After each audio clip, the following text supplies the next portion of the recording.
ಬೆಳಗಾವಿ ಲೋಕಸಭೆ ಚುನಾವಣಾ ಅಖಾಡ ರಂಗೇರ್ತಾ ಇದೆ. ಇಲ್ಲಿ ಇನ್ನೂ ಕೂಡ ಕಾಂಗ್ರೆಸ್ ಮತ್ತು ಬಿಜೆಪಿ ಅಭ್ಯರ್ಥಿ ಘೋಷಣೆ ಆಗಿಲ್ಲ. ಆದರೆ ಈಗಾಗಲೇ ಏನು ಸಚಿವರ ಪುತ್ರ ಆದಂಥ ಮೃಣಾಲ್ ಹೆಬ್ಬಾಳ್ಕರ್ ಈಗಾಗಲೇ ಕ್ಷೇತ್ರದಲ್ಲಿ ಆಕ್ಟಿವ್ ಆಗಿ ಓಡಾಟ ನಡೆಸ್ತಾ ಇದ್ದಾರೆ. ಬಹುತೇಕ ಮೃಣಾಲ್ ಹೆಬ್ಬಾಳ್ಕರ್ಗೆ ಕಾಂಗ್ರೆಸ್ ಟಿಕೆಟ್ ಖಚಿತ. ಯಾವಾಗ ಬಿಜೆಪಿ ಟಿಕೆಟ್ ಅನೌನ್ಸ್ ಆಗುತ್ತೋ ಅದಾದ ಬೆನ್ನಲ್ಲೇ ಕಾಂಗ್ರೆಸ್ ಟಿಕೆಟ್ ಅನೌನ್ಸ್ ಆಗುತ್ತೆ ಅನ್ನೋ ಮಾಹಿತಿ ಕೂಡ ಲಭ್ಯ ಆಗ್ತಾ ಇದೆ. ಬನ್ನಿ ಈ ಬಗ್ಗೆ ಮಾತನಾಡೋಕ್ಕೆ ಸ್ವತಃ ನಮ್ಮ ಜೊತೆ ಯುವ ನಾಯಕರಾದಂಥ ಮೃಣಾಲ್ ಅವರು ಮಾತಾಡೋಣ. ಸರ್, ಏನು ಬೆಳಗಾವಿಯಿಂದ ಕಾಂಗ್ರೆಸ್ ಅಭ್ಯರ್ಥಿಯಾಗಿ ಕಣಕ್ಕಿಳಿತಾ ಇದ್ದೀರಿ? ಸದ್ಯದಲ್ಲೇ ನಾನು ಏನು ಹೇಳಲಿಕ್ಕೆ ಬರೋದಿಲ್ಲ.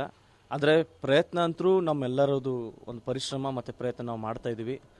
ಪರಿಶ್ರಮ ಏನಂದರೆ ನಮ್ಮ ಕಾಂಗ್ರೆಸ್ ಪಕ್ಷ ಈ ಬಾರಿ ಬೆಳಗಾವಿ ಲೋಕಸಭೆನ ನಾವು ಗೆದ್ದೇ ಗೆಲ್ತೀವಿ ಅನ್ನೋ ನಮಗೊಂದು ವಿಶ್ವಾಸ ಇದೆ. ನಮಗೆ 5 ಬಾರಿ ನಮ್ಮ ಹತ್ರ ನಾವು MP ನಮ್ಮ ಕಡೆಯಿಂದ ಗೆಲ್ಸ್ಕೊಡೋಕ್ಕಾಗಿಲ್ಲ. ಆದರೆ ಈ ಬಾರಿ ನಮ್ಮ ಸರ್ಕಾರ ಕೂಡ ಇದೆ, ನಮ್ಮ ಗ್ಯಾರಂಟಿಗಳು ಕೂಡ ಯಶಸ್ವಿಯಾಗಿ ಜನರ ಹತ್ರ ತಲುಪ್ತಾ ಇದೆ. ಎಲ್ಲೋ ಒಂದು ಕಡೆ ವಿಶ್ವಾಸ ಇದೆ, ಕಾಂಗ್ರೆಸ್ ಪಕ್ಷದ ಒಬ್ಬ ಕಾರ್ಯಕರ್ತ ಈ ಬಾರಿ ನಮ್ಮ ಬೆಳಗಾವಿ ಲೋಕಸಭೆಯಿಂದ ಗೆಲ್ತಾರೆ ಅನ್ನೋ ಒಂದು ವಿಶ್ವಾಸ ಇದೆ. ಅದಕ್ಕೆ ಒಂದು ಪ್ರಯತ್ನ ಮಾಡ್ತಾ ಇದ್ದೀವಿ. ಅಂದರೆ ಈ ಬಾರಿ ಬೆಳಗಾವಿ ಲೋಕಸಭೆ ಅಭ್ಯರ್ಥಿ ಮೃಣಾಲ್ ಹೆಬ್ಬಾಳ್ಕರ್ ಅಥವಾ ಕಾಂಗ್ರೆಸ್ ಪಕ್ಷದ ಕಾರ್ಯಕರ್ತನ ಅಂತ? ಕಾಂಗ್ರೆಸ್ ಪಕ್ಷದ ಕೈ ಚಿಹ್ನೆ ಅದೇ ಅಭ್ಯರ್ಥಿ ಅಂತ ಅನ್ಕೊಂಡಿದ್ದೀನಿ. ಯಾಕಂದರೆ ಅಭ್ಯರ್ಥಿ ಹೈಕಮಾಂಡ್ ಯಾವ ಥರ ನಿರ್ಣಯ ಮಾಡ್ತಾರೆ, ಹೈಕಮಾಂಡಿಂದ ಏನು ಡೈರೆಕ್ಷನ್ಸ್ ಬರುತ್ತೆ, ನಾಳೆ ಹೈಕಮಾಂಡ್ ಯಾರಿಗಾದ್ರೂ ಹೇಳ್ಬೋದು, ನನಗೂ ಆ ಜವಾಬ್ದಾರಿ ಕೊಡ್ಬೋದು. ಏನು ಜವಾಬ್ದಾರಿ ಹೈಕಮಾಂಡ್ ಅವ್ರು ನಮ್ಮ ಹೈಕಮಾಂಡ್ ಅವ್ರು ಒಪ್ಪಿಸ್ತಾರೆ, ಆ ಪ್ರತಿಯೊಂದು ಜವಾಬ್ದಾರಿಗೆ ನಾವು ಕೆಲಸ ಮಾಡ್ತೀವಿ, ತಲೆಬಾಗಿ ಕೆಲಸ ಮಾಡ್ತೀವಿ.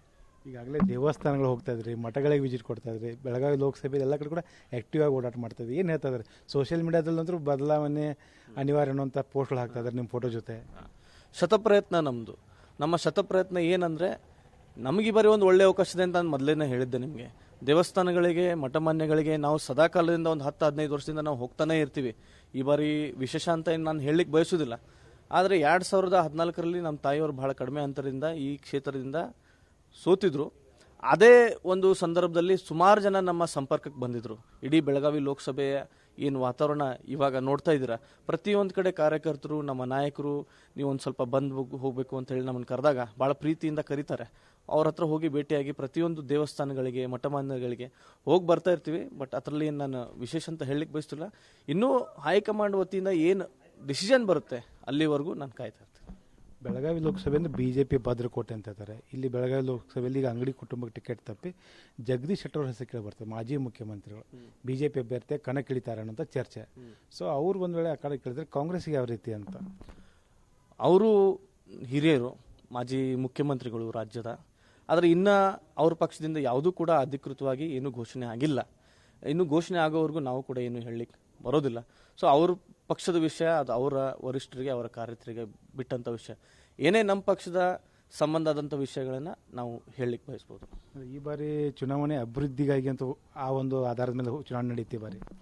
ಈ ಬಾರಿ 100ಕ್ಕೆ 100ರಷ್ಟು ಅಭಿವೃದ್ಧಿ ಮತ್ತು ನಮ್ಮ ಕಾರ್ಯಕರ್ತರ ಒಳ್ಳೆಯ ಸಂಘಟನೆ, ಈ ದೃಷ್ಟಿಕೋನದಲ್ಲಿ ಈ ಬಾರಿ ಚುನಾವಣೆ ನಡೆಯುತ್ತೆ. ಸೊ ಹಾಗಾದ್ರೆ ಈ ಬಾರಿ ಬೆಳಗಾವಿ ಲೋಕಸಭೆಯಲ್ಲಿ ಕಾಂಗ್ರೆಸ್ ಗೆಲ್ಲುತ್ತೆ.